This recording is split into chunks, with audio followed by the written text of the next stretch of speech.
संगात मने सतरी कौन मो फुले बोली देखा जाउची ताइले अलियापा इतमे किया फूलो मान भरा जो बनी इतमे किया फूलो मान भरा जो बनी कला में दिया पता में बिजुली रानी सारा बंदा पानी बरसा रानी कला में दिया पता में बिजुली रानी सारा बंदा पानी बरसा रानी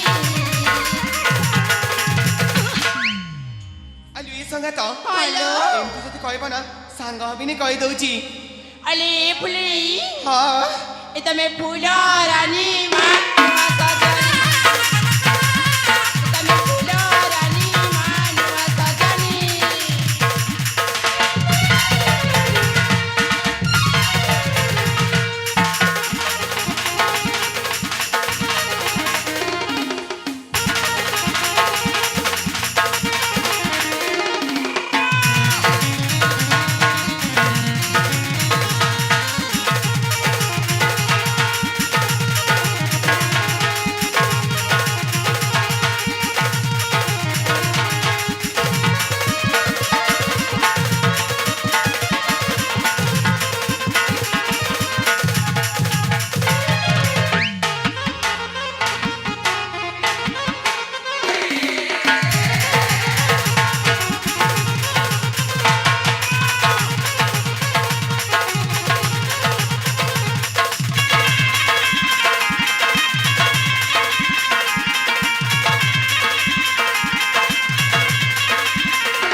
सतरी कौन तो मैंने एमती कहबो ना मु कटी पकई देबी कहूची अलियापा हां आउ टिके मात्रा छिलो तले कहि दिया ना ठीक अछि लापा फुटिया छता में गोलाप फूल का किए ने बापा जतनी फूल के ते कमरा बनाई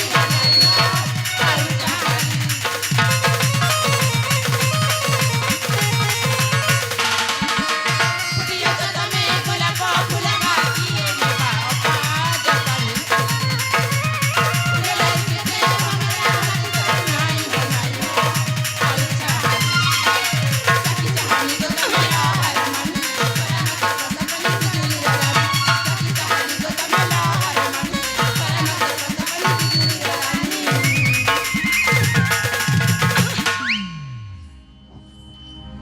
अलुई संगात हेलो टिके बेसी जाउनी किलो नहीं नहीं ताहिली अली सुंदरी इतमे फूलो रानी मान वसा जानी इतमे फूलो रानी मान वसा जानी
अलुई संग मने हेलो ए देखो देखो ए ତମାନେ ମୋ ପିଲାଦିନ ସାଙ୍ଗ ହୋଇଛ ବୋଲି ମୁଁ ଆଜି ତମ କଥା ମାନଙ୍କୁ ଶୁଣି ନେଉଛି।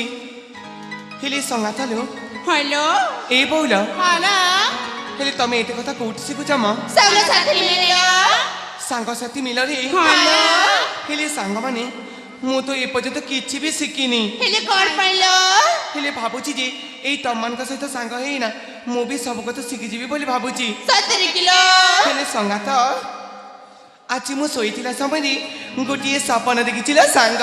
ସ୍ୱପ୍ନ ଦେଖିଛ? ଆଉ ସେଇ ସପନରେ କଣ କଣ ଘଟି ଯାଇଛି ତମାନେ ଶୁଣିବା ପାଇଁ ଚାହୁଁଛ ନା? ହଁ ଦେଖିଲ ଆଲେ ସଙ୍ଗାତ ମୋର ସପନର ରାଜକୁମାର ନା ଗୋଟିଏ ସୁନ୍ଦର ଧଳା ଘୋଡ଼ାରେ ଚଢ଼ି ହାତରେ ଗୋଟିଏ ସୁନ୍ଦର ଗୋଲାପ ଫୁଲ ଧରି ନା ମୋ ଆଡ଼କୁ ଚାଲି ଚାଲିକି ଆସନ୍ତି ଲୋ ବୋଉଲ। 70 କିଲୋ ଆଉ ଜାଣିଛ ସେ ଯେମିତି ସେଇ ଗୋଲାପ ଫୁଲକୁ ଧରି ନା ମୋ ଆଡ଼କୁ ବଢ଼େଇ ଦେଲେ ମୁଁ ତ ସେଇ ଗୋଲାପ ଫୁଲକୁ ଧରି ପୁରା ଲାଚେଇ ଯାଇଛି ଲୋ ସାଙ୍ଗ। ଉଇ ମା